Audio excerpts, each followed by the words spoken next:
React is Charlie Kirk, founder of Turning Point USA and host of the Charlie Kirk Show podcast, along with Shane Harris, Democratic activist, former executive director for Al Sharpton's National Action Network. All right, Charlie, we hear time and time again that the right is obsessed with AOC.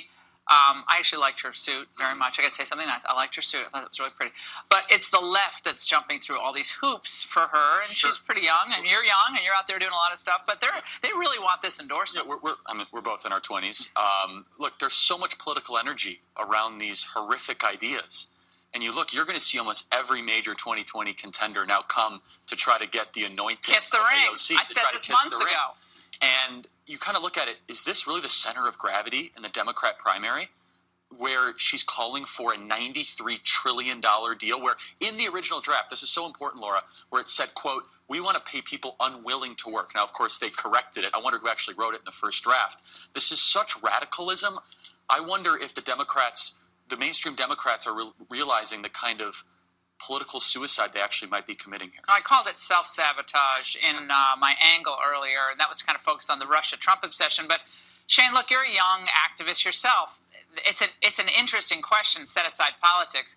Is this where the center of the Democrat Party of today is?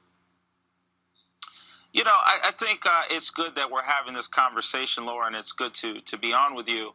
My civil rights group, the People's Alliance for Justice, cannot endorse legislation and policy, but it is one thing that I do believe in regard to this Green New Deal that Ms. Cortez is proposing.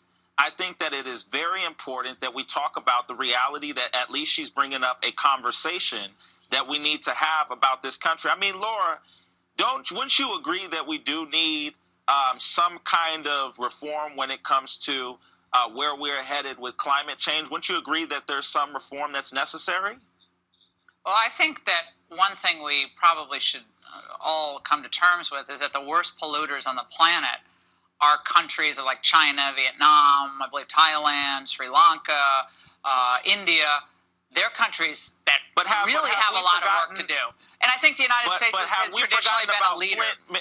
Yeah. Oh, yeah. Flint, Michigan, that occurred under Obama. That occurred under the Obama administration. You bet I care about that. But under a governor, we're not talking about Flint, Michigan. We're talking about the Democrat Party, and that was a nice kind of shift. Yeah, and so the reality is that Alexandria Ocasio-Cortez and Senator Bernie Sanders are bringing up a conversation that is much needed. Real scientists, not fake scientists. This is from a party that doesn't believe a baby is a baby, so let's not talk about science. In a real bad way. Yeah. Don't grandstand. You can't grandstand. It's selective science. Laura, how many times do I have to hear we have to bring up a conversation? So wait a second. You have to come up with a proposal that gets defeated 57-0 in the United States Senate that's going to totally change the American economy, get rid of trains and cars and cows. As long as they fly on their private jets. Just to start a conversation. Okay. You can have a conversation without having nonsense legislation and saying things that are constantly wrong but never being in doubt about them, as AOC is. Well, I'm a conservationist. I believe we need to conserve our environment. Hold on, Shane. We need to conserve our environment. Okay. We obviously need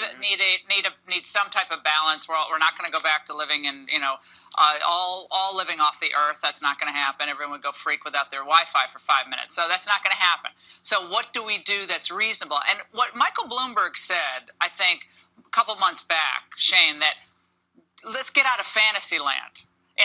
We're in a fantasy land. I'm paraphrasing. It's not exact word, but that's basically what he said with some of these policies. So, yeah, bringing up a conversation, you do that on a college campus. But this is reality we're dealing with. We have millions and millions of Americans that will be out of work. With robotics and automation around the corner, what are they then going to do?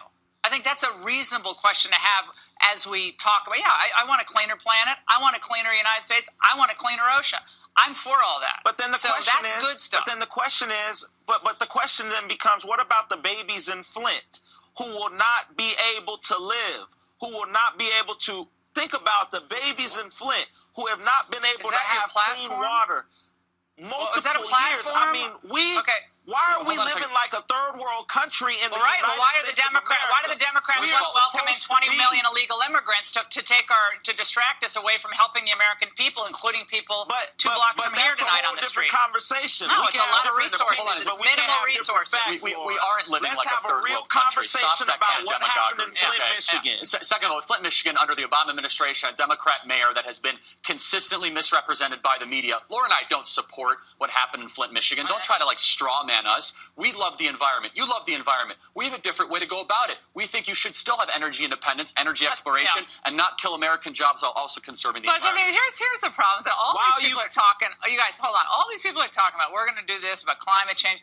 These are the last people who are going to give up the fineries in their lives, okay? Whether it's, God bless Al Sharpton, or whether it's, an activist who's flying around, from rally to rally. They're not going to, suddenly transport themselves through the ether to get from place to place. So it's all well and good to have the conversation, but we're talking about reality. But I think that the conversation creates, how do we address the issue? How do we best do the little things that matter? We don't impoverish the United States to do it. That's the problem. We can't become paupers in order to live out the fantasy of AOC or anyone else. But I do like the conversation. I love having Shane on and Charlie Kirk. Thanks so much, guys. Media